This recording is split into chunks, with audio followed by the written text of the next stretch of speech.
Hello, good afternoon. Good afternoon. My name is David Baba Ahmed from PayTV. Nice to meet you, David. And what's your name, sir? My name is Emmanuel Obinne. I'm a digital payments and fintech analyst. So we'd like to ask, um, which of the sector or industry do you think is going to benefit from the contactless payment?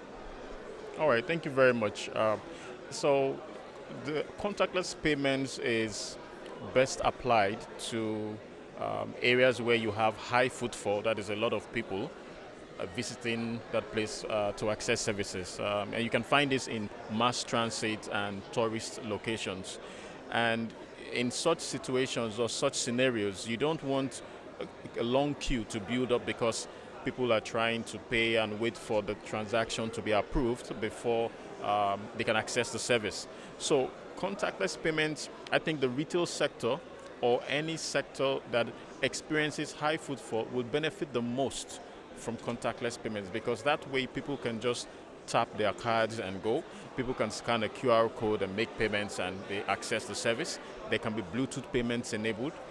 So indeed, I think it's not about the sector, or it's less of the sector, even though yes, retail is a major sector to benefit.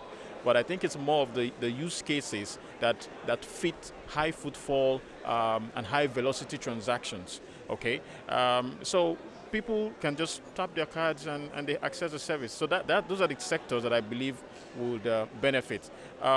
We could also look at, which is still part of retail anyway, food delivery services.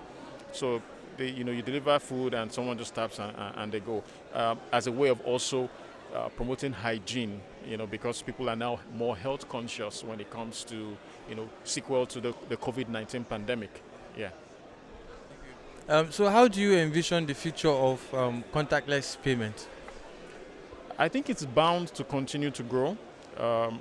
Like you heard us talk, the COVID-19 pandemic has accelerated the development of technologies and adoption of contactless, and it has made us aware of the dangers of a pandemic or contagion, as you may want to put it. And that habit has already been inculcated, and as a result, new technologies are being built to support the continued growth of contactless payments. I think contactless is the closest challenger to cash because of the speed, the security, the assurance that it provides.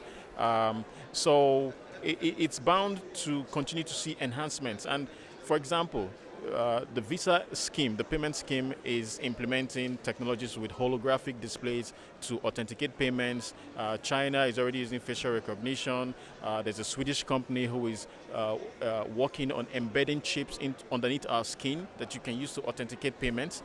And because people are looking for seamless digital experiences, payments would eventually become an invisible part of what we do, which is why Amazon Go, for example, you walk into the shop without anything, you just tap in, you shop, you leave, and then your account is debited.